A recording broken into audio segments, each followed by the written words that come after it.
वही है ना, ठीक है। चलो तो क्वेश्चन है आपका 31, जिसमें आपने पहले इसमें वेटेड मेथड निकालना है, उससे पहले आपने लीफो मेथड निकाल लिया। लीफो मतलब लास्ट इन फर्स्ट आउट, और फीफो मेथड आपने कर लिया फर्स्ट इन फर्स्ट आउट, है ना। अब बस तीसरा है वेटेड, और ये क्यों अलग है ना, इन सबसे अलग है, ठीक है। इसको करने के लिए थोड़ा सा ना सेंस लगाना और अपने आप ही काम हो जाएगा। पहले तो हम बैलेंस लिखेंगे, इसका बैलेंस दिया हुआ है ना, ओपनिंग बैलेंस है 1-2, तो डेट के साथ आप लिखना चाहो लिख दो 2017, 1 तारीख दूसरा महीना। आप ऐसे भी चाहो लिख सकते हो, ऐसे आप क्योंकि इसका कोई फॉर्मेट नहीं होता। ओपनिंग स्टॉक है ये, ठीक है। ओपनिंग स्टॉक है, इसका मतलब ये रिसीट में तो आएगा नहीं ना, इशू में आएगा, तो ये कहाँ चला जाएगा बैलेंस में, यूनिट में, क्योंकि ये quantity then rate and amount, quantity rate and amount, और फिर again quantity rate and amount, ठीक है। तो क्वांटिटी में 200 और उसका अमाउंट कितना है, अमाउंट है 2000, रेट नहीं है वो। रेट तो हमें निकालना है, कैसे, अमाउंट को क्वांटिटी से डिवाइड कर दो, डिवाइड करके बताओ कितना, 10, 10 आ गया। ये वेटेड में हम आगे जैसे जैसे करते रहेंगे उसमें। अब एक के बाद अगला 2 तारीख होनी चाहिए या 3 तारीख, जिस हिसाब से है ना। तो देखो इसमें नेक्स्ट आपका 2 तारीख को इशू हो रहा है, देखो वहां लिखा हुआ है, एक के बाद 2 आ रहा है इशू वाले में, है ना, और उसके बाद 3 है, तो ऑब्वियसली 3 से पहले 2 ही आएगा ना। बच्चे थोड़ा गड़बड़ कर देते इसमें, देखते ना, तो डेट अपने आराम से दे। 2 तारीख को इशू हो रहा है, कितना इशू हो रहा है, 100 यूनिट्स, है ना, 100 में से 100, ठीक है। आप कहोगे इसका वेटेड रेट हमने ऑलरेडी निकाल लिया ना, वेटेड का क्या है, 10 है ना, तो 10 से ही मल्टीप्लाई करेंगे, ठीक है। 10 से मल्टीप्लाई कितना हुआ, 1000 आ गया। तो अब हमारे पास कितना यूनिट बटा 100, रेट कितना 10, लेकिन आपने ऐसे नहीं लिखा क्योंकि ये कौन सा वेटेड है, वेटेड मेथड है ना, क्वांटिटी की जगह क्वांटिटी और अमाउंट में से पहले अमाउंट माइनस करना है। रेट हमें बाद में निकालना है, जब हम अमाउंट को क्वांटिटी से डिवाइड कर देंगे। बात समझ में है मेरी।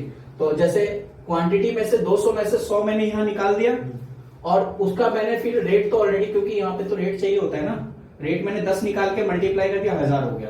अब बैलेंस में कैसे लिखना, तरीका क्या है, 200 में से 100 क्वांटिटी गया तो बैलेंस कितना बचा, 100।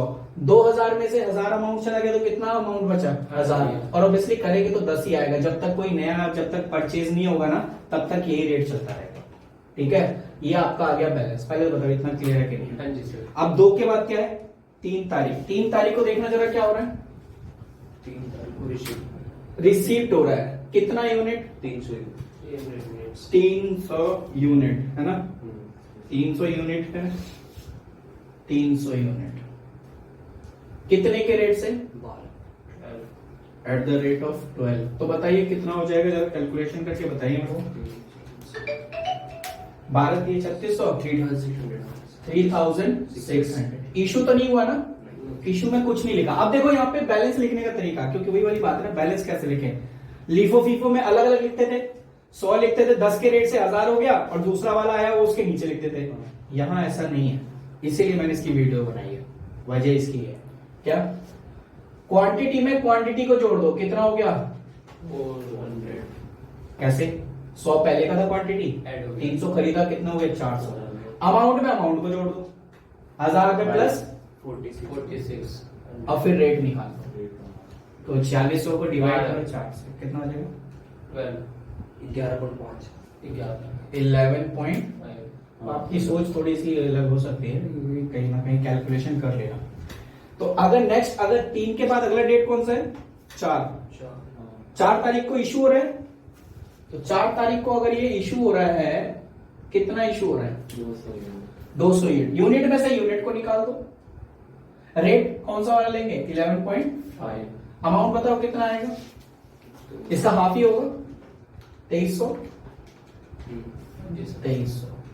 इसका मतलब 200 यूनिट चला गया तो कितना बचा, 200, और इसका हाफ बचा तो कितना, 2300। ऑब्वियसली 11.5 ही बनेगा, है ना। जब तक कोई नया इशू ना, मतलब आए नहीं ना, रिसिप्ट ना हो, तब तक तो हमारा रेट यही चलता है। 4 के बाद नेक्स्ट है 5 तारीख को रिसिप्ट हो रहा है, 5 तारीख को रिसीव्ड हो रहा है, कितना? 100 यूनिट्स, 100 यूनिट। कितने के रेट से?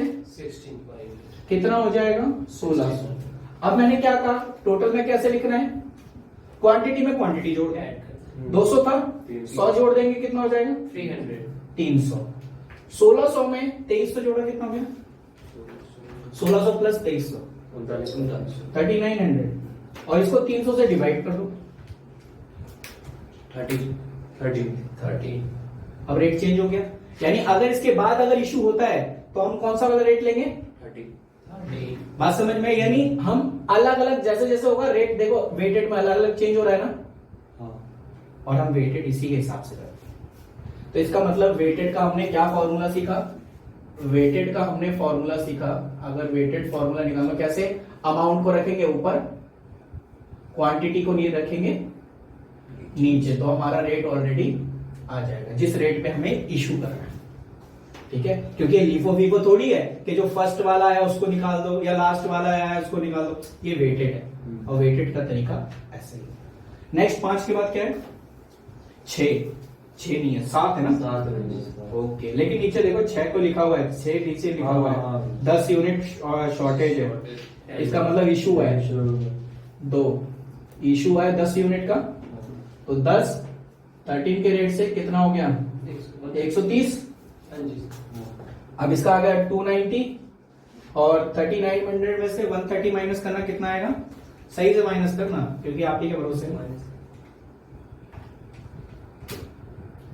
3770 दोबारा करो, 3770 3770 पक्का? कंफर्म कर लो भाई, देख लो किसने भी उसका आंसर निकाल रहा हूं मैं, बाद में ये मत बोलना कि आंसर गलत आ रहा है। ठीक है ना? Good, okay. उसके बाद 6 के बाद नेक्स्ट क्या है? 7 भी इशू की तरफ ही है। 13 निकाल लो, कितना है? 13। मैंने कहा ना जब तक कोई नया रिसीप्ट नहीं होगा रेट वही चलता जाएगा। वैसे आप अपनी कंफर्मेशन के लिए 13 लिख सकते हैं, ठीक है ना? गुड। नेक्स्ट 7 तारीख को भी इशू हो रहा है, जी सर। कितना हो रहा है? 200। कितना? 200 200 लिख दिया। इसमें रेट कितना? 13 का मल्टीप्लाई करना, सॉरी 13 के रेट से मल्टीप्लाई करो, 26। 2600। तो अब हमारे पास कितना बचा? 90। हाँ जी सर। बैलेंस 90 बचा और 3770 में से 2600 जाएगा ऑब्वियसली, तो कितना बचेगा? 1170 और इसको डिवाइड कर दो 90 से, तो 30। आगे चले, आगे नेक्स्ट क्या है? 200 वो कर रहे हैं रिसीप्ट। डेट कौन सी है आपकी? 8। हाँ, सारा हम सही चल रहे हैं ना वैसे डेट के हाँ वाइज। जी। लास्ट हमारा 8 और 9 है ना? चलो 8 को रिसीव्ड हो रहा है 8 देन 2 रिसीव्ड हो रहा है कितना unit? 200 units, 200 unit at the rate of 13 पर। अच्छा कितना हुआ? अमाउंट बताइए। 2600। ठीक है, इशू कुछ नहीं हुआ तो देखो अमाउंट इसमें जुड़ जाएगा 290। ये मतलब क्वांटिटी में ऑब्वियसली 90 क्वांटिटी था, 200 और 290 ये हो गया 90, और इसमें ये जोड़ दीजिए कितना हुआ? 3770। Yes sir. और ऑब्वियसली ऊपर वाले का 3770 का तो 13 ही होगा, वापस से आ गया है ना? और दोबारा से आप देखिए 9 फेब को क्या हो रहा है? 100 यूनिट इशू। 100 यूनिट इश्यूज हो रहे हैं, है ना? ओके, ये हो गया, ये और निकाल लो, फिर इसको कर लेते हैं। अच्छा, आपके इसमें आंसर में इसमें क्या लिखा हुआ है? बैलेंस में अगर आप चेक करोगे ना, बैलेंस में 290 यूनिट्स है एट द रेट ऑफ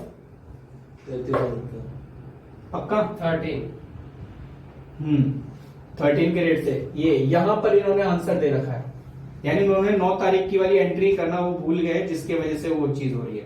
ठीक है, वैसे हमारा जो आंसर होगा 13 के रेट से होगा, लेकिन यूनिट यहाँ पर 290 नहीं है, 190 आएगा, क्योंकि 100 तो यूनिट कर दिया ना इशू ने। 9 को हमने इशू कर दिया है, तो हमारा 100 यूनिट इशू हो गया 13 के रेट से, यानी कि 1300। तो हमारे पास यूनिट 190 बचा, 290 नहीं। और अमाउंट में से अमाउंट माइनस करोगे कितना बचेगा? 2400 ये, और इसको डिवाइड करेंगे तो 190 से डिवाइड करो 13। एक्चुअली में क्लोजिंग स्टॉक की वैल्यू ये है, आपकी बुक वाली नहीं। आपका बुक वाला उसने पहले ही निकाल दिया 290 पे, इशू के बाद वाला उसने काम किया। मेरी बात समझ में आई ना? ये उस समय भी गलती इसमें, तो आप ये सीख लो कि इसका जो आंसर एक्चुअली 190 यूनिट्स है एट द रेट ऑफ 30, इसका अमाउंट बन रहा है 2470। एक्चुअली इस क्वेश्चन का मेन मोटिव यही था, तरीका वेटेड कैसे निकालते हैं। तो पहले तो हमें क्या करना है, क्वांटिटी में क्वांटिटी जोड़ दो, अमाउंट में अमाउंट जोड़ के फिर रेट निकालो, ठीक है? और जो फिर रेट निकालोगे उसे इशू में इस्तेमाल कर लेना, ठीक है ना? जबकि लीफो फीफो से अलग है, उसमें ऐसा नहीं कर। और इसके चांसेस हैं क्या पता आ जाए, तो क्योंकि लीफो फीफो के चक्कर में रहते हैं तो ये वेटेड बोल, लेकिन वेटेड ही ज्यादातर पूछता है। तो मे भी आपको ये चीज समझ में आई होगी, है ना? पक्का ना? चलो फिर करो।